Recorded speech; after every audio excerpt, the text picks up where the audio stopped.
অস্ত্র নয় আইডিয়া দিয়ে বিশ্ব পরিবর্তনের আহ্বান প্রধান উপদেষ্টার। তরুণদের নিজেদের সক্ষমতা হেলায় নষ্ট না করার দাবি।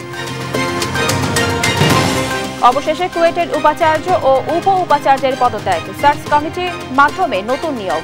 অনশন ভেঙে শিক্ষার্থীদের আনন্দ মিছিল। জাতীয় নির্বাচনের আগে যতটা সম্ভব সংস্কার করতে চায় ইসি। সুষ্ঠু ভোট আয়োজনে সব ধরনের সহায়তার আশ্বাস অস্ট্রেলিয়ার। প্রধানমন্ত্রী ও রাষ্ট্রপতির ক্ষমতার ভারসাম্য চায় আমজনতার দল। সবার আকাঙ্ক্ষার রাষ্ট্র প্রতিষ্ঠায় কাজ করছে ঐকমত্য কমিশন। আদালতকে হুমকি দিয়ে সরকারকে ব্যর্থ করার চেষ্টা করছে জুলাইয়ের খুনিরা। মন্তব্য রিজভির। সংকট এড়াতে দ্রুত নির্বাচন দাবি। সাভারের রানা প্লাজা ধ্বংসের এক যুগ আজ। অস্থায়ী বেদিমূলে শ্রদ্ধা, বিচার ও ক্ষতিপূরণ না পাওয়ার আক্ষেপ ভুক্তভোগীদের। এই যে 12টা বছর আমরা রাস্তায় রাস্তায় এখনো পাগলের মতন ঘুরতেছি, কেন এই কথা তুলে ধরেন আর কেন এই গাইগুলো আমরা করে বেড়াবো? এবং কাশ্মীরে হামলার জেরে ফের মুখোমুখি ভারত পাকিস্তান। নতুন টানাপোড়েন বাড়বে আঞ্চলিক অস্থিরতা, আশঙ্কা বিশ্লেষকদের। দেখছিলেন সংবাদ শিরোনাম। সংবাদ দুপুরের সঙ্গে আছে আমি রাবিয়া ইসলাম স্নেহা। এবার বিস্তারিত। সমরাস্ত্রের যন্ত্রাংশ সহ অন্যান্য খাতে বিনিয়োগে কাতারের জন্য দেশে বিশেষ অর্থনৈতিক অঞ্চল গড়ে তুলতে কাতারকে প্রস্তাব দিয়েছেন প্রধান উপদেষ্টা ডক্টর মোহাম্মদ ইউনূস। বাংলাদেশে বিনিয়োগের সম্ভাবনা তুলে ধরে বলেন, সরকার দুর্নীতিমুক্ত নতুন বাংলাদেশ গড়তে নিবেদিত। The old Bangladesh used to be a country of enormous corruption. You cannot match any country with Bangladesh in terms of corruption. We are the champion. The new Bangladesh is dedicated to create a country of zero corruption. You will hear many criticism of the interim government. They are not efficient enough, they are not fast enough, cannot solve all the problems in 5 months, and all kinds of. But nobody in Bangladesh will say there is corruption in this government. They agree, everybody, no matter. জাতীয় নির্বাচনের আগেই নিজেদের ক্ষমতার মধ্যে প্রয়োজনীয় সংস্কারের কথা জানিয়েছেন প্রধান নির্বাচন কমিশনার এএমএম নাসির উদ্দিন। অস্ট্রেলিয়ার হাই কমিশনারের সঙ্গে বৈঠকে আগামী নির্বাচনের প্রস্তুতি ও সংস্কার নিয়ে কথা বলেন তিনি। আর হাই কমিশনার বলেন, একটি অবাধ, সুষ্ঠু ও অংশগ্রহণমূলক নির্বাচনে সব ধরনের সহায়তা করবে অস্ট্রেলিয়া। শিউরি রায়ের রিপোর্ট, জানাচ্ছেন মোহাম্মদ সাকিব। বাংলাদেশের বর্তমান পরিস্থিতি ও নির্বাচন ইস্যুতে বৃহস্পতিবার সকালে নির্বাচন ভবনে প্রধান নির্বাচন কমিশনার এএমএম নাসির উদ্দিনের সঙ্গে বৈঠক করেন Australian high commissioner Susan Riley. প্রায় ঘণ্টাব্যাপী বৈঠক শেষে হাই কমিশনার বলেন, বাংলাদেশে একটি অবাধ, সুষ্ঠু ও অংশগ্রহণমূলক নির্বাচন প্রত্যাশা করে Australia. Bangladesh is going through as it moves towards open, free and fair elections. Australia stands by Bangladesh and we continue to work with you as best we can to support your efforts. Thank you very much. আর CEC জানান, high কমিশনারের আগ্রহের প্রেক্ষিতে আগামী নির্বাচনের প্রস্তুতি ও সংস্কার অগ্রগতি জানানো হয়েছে। আমি বিস্তারিত জানিয়েছি আমাদের প্রস্তুতি এবং আমাদের রিফর্মস যে বিষয়ে উনি জানতে চেয়েছেন এবং নর্মালি মেজর কি কি রিফর্মস আমরা করার চেষ্টা করছি এবং ওনারা একটা এশিওর করেছেন যে ওনারা আমরা যদি কোনো রকমের সাহায্য সহযোগিতা চাই, সাপোর্ট চাই, they are ready to support us, support the EC. ঐকমত্য কমিশনের প্রস্তাবের দিকে তাকিয়ে না থেকে নিজেদের সাধ্যমতো সংস্কারের কথাও জানান সিইসি। ইলেকশনের আগে যেগুলো করা সম্ভব, যেগুলো প্রয়োজন, সেগুলো আমরা করব। ঐকমত্য কমিশন থেকে তো ওনারাই দিবেন যে কখন কিভাবে কি করবেন, এটা আমাদের হাতে নাই। যেগুলো আমাদের ক্ষমতার মধ্যে আছে, আমাদের ইলেকশনের আগে যেগুলো আমরা প্রয়োজনীয় মনে করছি বা করা সম্ভব মনে করছি, we are working on that. Voter তালিকা হালনাগাদ, আন্তর্জাতিক পর্যবেক্ষক সহ নির্বাচন কেন্দ্রিক বিভিন্ন বিষয়েও অস্ট্রেলিয়ান প্রতিনিধিদের সঙ্গে আলোচনা করেন প্রধান নির্বাচন কমিশনার। মোহাম্মদ সাকিব, দেশ টিভি, ঢাকা। সবার আকাঙ্ক্ষার গণতান্ত্রিক রাষ্ট্র প্রতিষ্ঠার লক্ষ্যেই ঐকমত্য কমিশন আলোচনা করছে বলে জানিয়েছেন কমিশনের সহসভাপতি অধ্যাপক আলী রিয়াজ। বৃহস্পতিবার সকালে জাতীয় সংসদের এলজি হলে সংস্কার প্রশ্নে ঐকমত্য তৈরির লক্ষ্যে আম জনতার দলের সঙ্গে আলোচনার শুরুতে কথা বলেন তিনি। এ সময় আম জনতার দলের সভাপতি মিয়া মশিউজ্জামান জানান, সংবিধান, বিচার বিভাগ ও দুর্নীতি সংস্কার নিয়ে আলোচনা হয়েছে। প্রধানমন্ত্রী ও রাষ্ট্রপতির ক্ষমতায় ভারসাম্য চেয়েছেন তারা। এছাড়া বিভিন্ন প্রাদেশিক অঞ্চলে ভাগ করলে জাতীয় নিরাপত্তা হুমকির মুখে পড়বে জানিয়ে প্রস্তাবনার বিরোধিতা করে আম জনতার দল। ঐকমত্য কমিশনের লক্ষ্য হচ্ছে সকলের সঙ্গে আলোচনা করে এমন একটি জাতীয় সনদ তৈরি করা যা সকলের কাছে গ্রহণযোগ্য হবে, যার ভিত্তিতে ভবিষ্যতের বাংলাদেশের পথরেখা নির্মাণ করা যাবে। নিবন্ধন প্রক্রিয়ায় আমরা খুবই ব্যস্ত ছিলাম গত কিছুদিন। আমরা স্প্রেডশিটগুলি যখন পাই তখন ওই বাকি কাজগুলিও আমাদেরকে একই সাথে করতে হয়েছে, যার জন্য কিছুটা আমাদের স্প্রেডশিটে যেভাবে আমরা মার্কিং করেছিলাম, আমাদের মতামত দিয়েছিলাম, তার মধ্যে কিছু পরিবর্তন হবে এখন আজকে। এটা আপনাদের জন্য একটা অসুবিধার সৃষ্টি করবে, আমি সেটা বুঝি। এর জন্য প্রথমে আমার দলের পক্ষ থেকে আমি ব্যক্তিগতভাবে আপনাদের কাছে ক্ষমা প্রার্থনা করছি। শিক্ষার্থীদের আন্দোলনের মুখে খুলনা প্রকৌশল ও প্রযুক্তি বিশ্ববিদ্যালয়ের উপাচার্য ও উপাচার্য পদত্যাগ করেছেন। সার্চ কমিটি গঠনের মাধ্যমে এই দুটি পদে দেওয়া হবে নতুন নিয়োগ। এই ঘোষণার পর অনশন ভেঙে আনন্দ মিছিল করেন শিক্ষার্থীরা। সহকর্মী নুর ইসলাম রকির প্রতিবেদন, জানাচ্ছেন টুম্পা আফরোজ। শিক্ষার্থীদের আন্দোলনের মুখে খুলনা প্রকৌশল ও প্রযুক্তি বিশ্ববিদ্যালয়ের উপাচার্য অধ্যাপক ডক্টর মোহাম্মদ মাসুদ ও উপাচার্য অধ্যাপক ডক্টর এস.কে. শরীফুল আলম পদত্যাগ করেছেন। বৃহস্পতিবার সকালে শিক্ষা মন্ত্রণালয়ের এক কর্মকর্তা দুজনের পদত্যাগের বিষয়টি নিশ্চিত করেন। সরকার সব ধরনের পদক্ষেপ নেয়ার পরও বিষয়টি সুরাহা না হওয়ায় শিক্ষা মন্ত্রণালয়ের নির্দেশে উপাচার্য ও উপাচার্য পদত্যাগপত্র জমা দেয়। একই সঙ্গে সার্চ কমিটি গঠনের মাধ্যমে এ দুটি পদে নতুন নিয়োগের কথাও জানানো হয় মন্ত্রণালয়ের পক্ষ থেকে। এর আগে গতরাতে তাদের অপসারণের সরকারি সিদ্ধান্ত জানার পর এক দফা দাবিতে আমরণ অনশনরত শিক্ষার্থীরা প্রায় 58 ঘন্টা পর তাদের কর্মসূচি প্রত্যাহার করেন। এরপর বুধবার রাতেই আনন্দে ফেটে পড়েন শিক্ষার্থীরা, বের করেন আনন্দ মিছিল। বৃহস্পতিবার সকালেও দল বেঁধে ক্যাম্পাসে ঘুরতে দেখা যায় তাদের। গত 18 ফেব্রুয়ারি কুয়েটে ছাত্রদল ও বৈষম্য বিরোধী ছাত্র আন্দোলনের মধ্যে সংঘর্ষ ও বহু শিক্ষার্থী হতাহতের জেরে বন্ধ হয়ে যায় বিশ্ববিদ্যালয়ের শিক্ষা কার্যক্রম। নিউজ ডেস্ক, দেশ টিভি। ভারত ট্রান্সশিপমেন্ট বাতিল করলেও রপ্তানি কমার আশঙ্কা নেই, জানালেন বাণিজ্য উপদেষ্টা। বলেন, সক্ষমতা কাজে লাগিয়ে খরচ কমাতে কাজ করছে সরকার। মিট বাংলাদেশ এক্সপোজিশনের উদ্বোধন অনুষ্ঠানে এসব কথা বলেন তিনি। জানান, দুর্নীতিমুক্ত বাণিজ্য পরিবেশ তৈরিতে কাজ করছে অন্তর্বর্তী সরকার। যে কোনো আন্তর্জাতিক বাণিজ্যিক সমস্যার সমাধানে বাণিজ্য মন্ত্রণালয় সর্বদা সহায়তা আশ্বাস দেন বাণিজ্য উপদেষ্টা। তিনি আরও বলেন, আন্তর্জাতিক ব্যবসা পরিধি বৃদ্ধিতে আমাদের রপ্তানি পণ্যের বৈচিত্র্যতা এখন সময়ের দাবি। শুধু কিছু নির্দিষ্ট পণ্যের উপর নির্ভর করে টিকে থাকা সম্ভব নয়।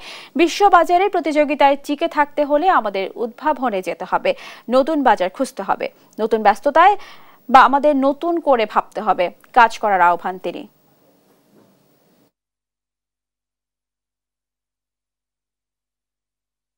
Improving the ease of doing business and cost of doing business, by reducing corruption, by increasing efficiency.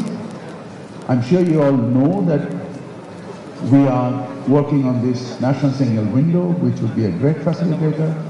You all know that our bidder is quite dynamic. We have hosted one of the great congregations of International Investor Summit.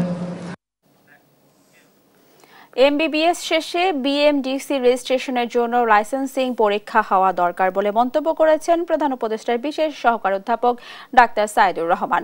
বৃহস্পতিবার Bangladesh medical বিশ্ববিদ্যালয়ে চিকিৎসক সপ্তাহের আলোচনায় তিনি বলেন, মানুষের আস্থা ফেরাতে লাইসেন্স পাওয়া চিকিৎসকদেরও নিয়মিত নবায়ন পরীক্ষার ব্যবস্থা করা যায় কিনা সেটিও বিবেচনা করা দরকার। অনুষ্ঠানে স্বাস্থ্য সংস্কার কমিশনের চেয়ারম্যান অধ্যাপক ডাক্তার এ.কে. আজাদ বলেন, চিকিৎসা সেবায় মানুষের আস্থা ফেরাতে চিকিৎসকদেরও আত্মসমালোচনা করতে হবে। এ সময় যে কোনো কমিশন গ্রহণ ফৌজদারি অপরাধ বলেও আখ্যা দেন কমিশন চেয়ারম্যান। ডিস্ট্রিক্ট লেভেলে কোর অফিসার যারা, তার মধ্যে সিভিল সার্জন হচ্ছে অন্যতম পুরনো পদ, প্রায় 200 বছরের বেশি পুরনো এই পদ। অতএব এই পদটিতে যারা কাজ করেন তাদেরকে আসলে আমরা একটু সম্মানিত করতে চাই, এবং তাদের সম্মানিত করার মধ্য দিয়ে দেশের স্বাস্থ্য কাঠামোতে জেলা পর্যায় থেকে যেন এই যে বিকেন্দ্রীকরণের যদি একটা অবকাঠামো এবং তার নেতৃত্ব যারা দিবেন তাদেরকে আমরা আসলে রাষ্ট্রের সর্বোচ্চ মহলের সঙ্গে পরিচিত করিয়ে দিতে চাই। কারণ ডাক্তারি পেশাটা ব্যবসায়ী আন্দোলন, লয়ারদের পেশাটা ব্যবসায়ী আন্দোলন, এটা ইম্পর্টেন্ট কনসেপ্ট। সুতরাং আমাদের আত্মসমর্থন করে জানতে হবে যে আমাদের সম্মান তো সোসাইটির হাইয়েস্ট থাকা না থাকলে কোথাও আমাদের আত্মসমর্থন করতে হবে। সাভারে রানা প্লাজা ধসের 1 যুগ পেরিয়ে গেলেও এখনো দায়ীদের বিচার হয়নি। বেঁচে ফেরা শ্রমিকরা আজও কাটাচ্ছেন মানবেতর জীবন। কারো কাঁধে ঋণের বোঝা, কেউ বা ভিক্ষাবৃত্তির উপর টিকে আছে। সরকারের কাছে চিকিৎসা সেবা সহ নিশ্চিত সহ ক্ষতিপূরণের দাবি শ্রমিকদের। সহকর্মী দাওয়ানি মনের তথ্য ও ছবিতে জানাচ্ছেন সালমা জাহান। সাভারের রানা প্লাজা দুর্ঘটনার 1 যুগ পূর্ণ হলো আজ। 2013 সালের এই দিনে চোখের পলকে সাভার বাস স্ট্যান্ডের কাছে গার্মেন্টস কারখানার 9 তলা ভবনটি ধসে পড়ে, যেখানে চাপা পড়ে কয়েক হাজার মানুষের স্বপ্ন ও প্রাণ। এতে 1175 শ্রমিকের করুণ মৃত্যু হয়। প্রায় 2500 জনকে উদ্ধার করা হয় আহত অবস্থায়। তাদের মধ্যে অনেকেই হাত পা হারিয়ে বরণ করেন পঙ্গুত্ব, যাদের বেশিরভাগেরই এখন দিন কাটছে অনাহারে অদ্যাহারে। এমনই একজন শ্রমিক সালমা বেগম গুরুতর আহত হয়ে হারান কর্মশক্তি। বেঁচে থাকার লড়াইয়ে তাই এখন ফেলে দেওয়া সবজি কুড়িয়ে বিক্রি করেন তিনি। এই যে 12টা বছর আমরা রাস্তায় রাস্তায় এখনো পাগলের মতন ঘুরতেছি, কেন এই কথা তুলে ধরেন আর কেন এই গাইগুলো আমরা করে বেড়াবো? আমাদের টাকা মানসি খাইতেছে, ফান্ডে ফান্ডে আমাদের টাকা জমা রয়েছে। সালমার মতো আহত হয়ে অনেক শ্রমিকেরই কাটছে মানবেতর জীবন। শুধু আর্থিক দুরবস্থায় নয়, তাদের মনে এখন এ ঘটনার বিচার ও ক্ষতিপূরণ না পাওয়ার 1 যুগের আক্ষেপ। অনেক দিন বাসায় বিছানায় ছিলাম, কোনো সিঁড়ি বাইয়া উঠতে পারতাম না, ভয় লাগতো যে এই বুঝি পড়ে যাবো, এই বুঝি পড়ে যাবো। 50,000 টাকা পাইছি, এটা কি ক্ষতিপূরণ বলে? এটা ক্ষতিপূরণ বলে না, এটা বলে আমার দাম তো অনুদান। দুর্ঘটনার ক্ষতিগ্রস্তদের স্থায়ী পুনর্বাসন এবং 1 যুগের সমান ক্ষতিপূরণের পাশাপাশি 24 এপ্রিলকে শোক দিবস ঘোষণার দাবি জানান শ্রমিক নেতারা। এছাড়া দোষীদের দ্রুত বিচারের মাধ্যমে কঠোর শাস্তি চান তারা। ক্ষতিপূরণটা হতে হবে 1 জীবন সম পরিমাণ। এই শ্রমিকটা এখানে বেঁচে থাকলে বাকি জীবনে যে আয় করতে পারত সেটা হচ্ছে তার ক্ষতিপূরণ, তার হচ্ছে আর্থিক ক্ষতিপূরণ। যদিও একটা মানুষের মৃত্যুর কারণে আর্থিক ক্ষতিপূরণ সম্ভব না, তারপরও তার পরিবার, তার সংসার, তার অভাবে তারা অসহায় হবে, এটা তার ক্ষতিপূরণ দিয়ে পূরণ করা যায় না। রানা প্লাজা ধস বিশ্বের 3য় বৃহত্তম শিল্প দুর্ঘটনা। সে সময় এ ঘটনায় কেঁপে ওঠে পুরো বিশ্ব বিবেক। নিউজ ডেস্ক, দেশ টিভি। কুয়েটের সবশেষ পরিস্থিতি জানাতে সরাসরি যুক্ত হচ্ছেন সহকর্মী নূর ইসলাম রকি। চলে যাচ্ছি রকির কাছে। রকি, আপনি নিশ্চয়ই আমাকে শুনতে পাচ্ছেন। রকি, দাবি পূরণের পর কি বলছেন শিক্ষার্থীরা, আমাদেরকে বিস্তারিত জানাবেন।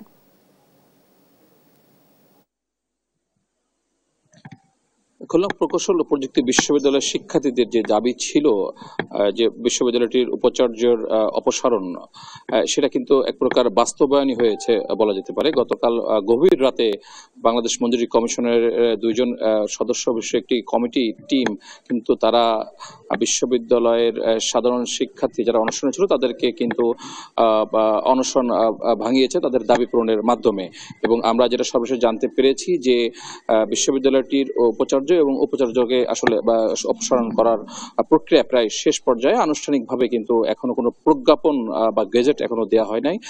তবে বিশ্ববিদ্যালয় মঞ্জুরি কমিশন প্রেস ব্রিফিং এ বা শিক্ষার্থীদের যেটি জানিয়েছে যে খুব দ্রুত বিশ্ববিদ্যালয়টির একজন সিনিয়র শিক্ষককে বিশ্ববিদ্যালয়ের একাডেমিক এবং প্রশাসনিক কার্যক্রম পরিচালনার জন্য কিন্তু দায়িত্ব দেওয়া হবে। এর মাধ্যমে কিন্তু এক প্রকার বিজয় এসেছে বলে অনশনরত শিক্ষার্থী সহ সাধারণ শিক্ষার্থীরা জানান। এবং গতকাল গভীর রাতে কিন্তু তারা ক্যাম্পাস জুড়ে একটি আনন্দ মিছিল করেছেন। আজ সারাদিন কিন্তু আসলে ছাত্ররা এক প্রকার ক্লান্তি আছে বলা যায়, কারণ প্রায় 57 ঘন্টা আমরণ অনশনের পর শিক্ষার্থীরা খুব দুর্বল হয়ে গেছে এবং তারা এখন যে যার মতো হলে অবস্থান করছে। কুয়েট বিশ্ববিদ্যালয়ের এই পরিপ্রেক্ষিতে যে বিজয়, এই বিজয়কে আসলে তারা সাধুবাদ জানিয়ে আজ বিকালে একটি আনন্দ মিছিল করবে এমনটি আমাদেরকে শিক্ষার্থীরা জানিয়েছে। তো খুলনার কুয়েট থেকে এটা ছিল আমার কাছে সর্বশেষ সংবাদ। রকি, আপনাকে ধন্যবাদ। দর্শক, শুনছিলাম কুয়েটের সর্বশেষ পরিস্থিতি। অস্ত্র নয়, আইডিয়া দিয়ে বিশ্ব পরিবর্তনের তরুণদের প্রজন্মের প্রতি আহ্বান জানিয়েছেন প্রধান উপদেষ্টা ডক্টর মোহাম্মদ ইউনূস। বিশ্বকে পরিবর্তনের শক্তি তরুণদের আছে উল্লেখ করে এই ক্ষমতা হেলায় নষ্ট না করার আহ্বানও জানান তিনি। সাইফুল রিপনের প্রতিবেদন। কাতার সফরের চতুর্থ দিনে কাতার বিশ্ববিদ্যালয়ে 3.0 তত্ত্ব নিয়ে বক্তব্য রাখেন অন্তর্বর্তী সরকারের প্রধান উপদেষ্টা ডক্টর মোহাম্মদ ইউনূস। নতুন বিশ্ব ব্যবস্থা গড়ে তুলতে তরুণ প্রজন্মকে ভাবার আহ্বান জানান তিনি। Imagination is a huge power. People will tell you, be practical, be those. Yes, of course you be practical, but at the same time, be a dreamer. প্রধান উপদেষ্টা বলেন, অর্থ উপার্জনে চাকরির পেছনে না ঘুরে সমস্যা সমাধানে নতুন ব্যবসা নিয়ে ভাবতে হবে। You have the power to change the world. Use it your way. But don't waste it away. Life is very short. This is the time, fertile ground to change the world. Come up with an idea, not by sword, change the world. Ideas will change. You created the idea and make the change. বলেন, বিশ্ব রক্ষায় carbon নিঃসরণ বন্ধ করা প্রত্যেকের দায়িত্ব।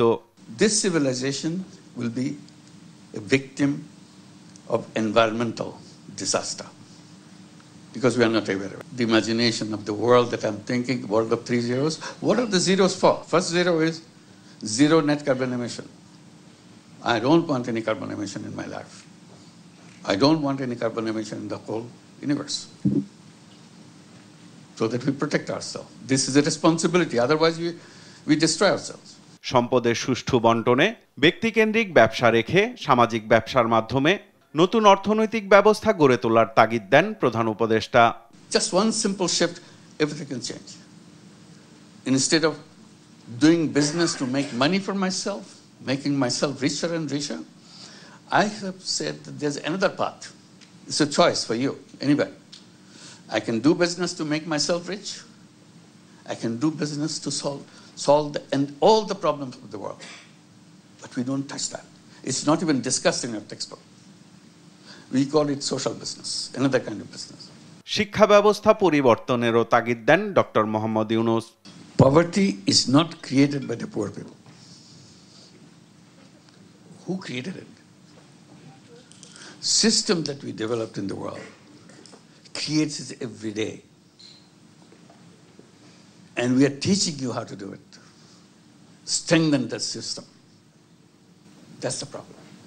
মানবজাতির নিজের সঙ্গে সঙ্গে বিশ্বের সবার দেখভালের সক্ষমতা থাকলেও ব্যক্তিকেন্দ্রিক ভাবনার ফাঁদে আটকে আছে বলেও মন্তব্য করেন প্রধান উপদেষ্টা। In the trap, promotion trap, little achievement trap. Saiful Ripon, দেশ টিভি, ঢাকা। ভ্যাটিকান সিটিতে পোপ ফ্রান্সিসের অন্ত্যেষ্টিক্রিয়ার যোগ দিতে কাতার থেকে রোম যাবেন প্রধান উপদেষ্টা ডক্টর মোহাম্মদ ইউনূস। কাতার সফরের সব আনুষ্ঠানিকতা শেষে শুক্রবার রোমে যাবেন তিনি।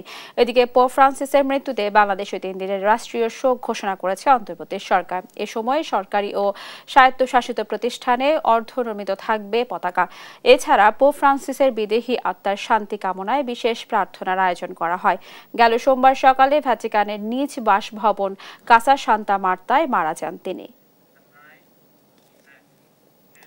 আওয়ামী লীগের ফ্যাসিবাদের দোসররা পাচার করা টাকা দিয়ে বিভিন্ন খুনি বাহিনী তৈরি করে অপরাধমূলক কাজ করেছে। সরকারের নিষ্ক্রিয়তার সুযোগে তারা আদালতে ও দেশের বিরুদ্ধে হুমকি দিচ্ছে বলে মন্তব্য করেছেন বিএনপির সিনিয়র যুগ্ম মহাসচিব রুহুল কবির রিজভী। বৃহস্পতিবার দুপুরে বিএনপির কেন্দ্রীয় কার্যালয়ে এক সংবাদ সম্মেলনে এই কথা বলেন তিনি। বলেন, দেশের সব গণতান্ত্রিক শক্তি সরকারের উপর আস্থা রেখেছে। এখন আইনশৃঙ্খলা বাহিনীকে এসব বিষয়ে কঠোর হতে হবে। প্রশ্নের জবাবে রুহুল কবির রিজভী বলেন, নির্বাচন ছাড়া সরকার বেশি দিন থাকলে একনায়ক হয়ে ওঠার প্রবণতা তৈরি হয়। এজন্য দ্রুত সংস্কার শেষ করে নির্বাচনের দিকে যাওয়ার আহ্বানও জানান তিনি। হাসিনার গণহত্যাকারী বাহিনীর নেতারা দীর্ঘ 15.5 বছরের ভয়াবহ অপশাসনের জন্য ক্ষমা চাওয়া তো দূরে থাক, উল্টো আদালতে হুমকি দামকি দিচ্ছেন, হাজারো শহীদের রক্তের উপর দাঁড়িয়ে আরও বড় ফ্যাসিস্ট হয়ে ফিরে আসার হুমকি দিচ্ছে। হাসিনার দোসররা আসামি হয়েও আদালতে যে অধ্যত্বপূর্ণ আচরণ করছে তা মূলত অন্তর্বর্তী সরকারকে অকার্যকর প্রমাণের এক গভীর চক্রান্ত।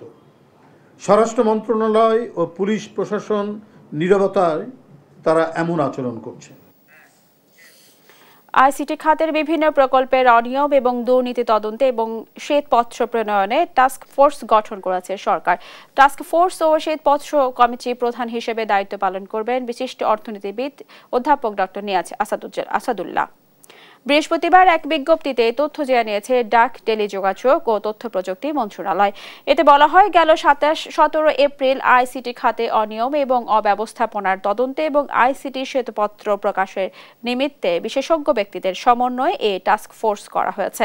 পাশাপাশি বিভাগের বিগত সরকারের সময়ে সম্পাদিত সব চুক্তি এবং প্রকল্পের ডিপিপি অডিট রিপোর্ট ও তদন্ত প্রতিবেদন খতিয়ে দেখবে এই টাস্ক ফোর্স। কমিটিতে সদস্য হিসেবে আছেন অধ্যাপক মোহাম্মদ মোস্তফা হোসেন, আইন বিশেষজ্ঞ ব্যারিস্টার আফজাল জামি সৈয়দ আলী, প্রযুক্তি বিশেষজ্ঞ মাহমুদ সালাম মারুফ, সাংবাদিক মোহাম্মদ শরীয়তুল্লাহ। বাবার ঠিকাদারি লাইসেন্স নিয়ে ক্ষমা চেয়েছেন স্থানীয় সরকার উপদেষ্টা আসিফ মাহমুদ সচিব ভূঁইয়া।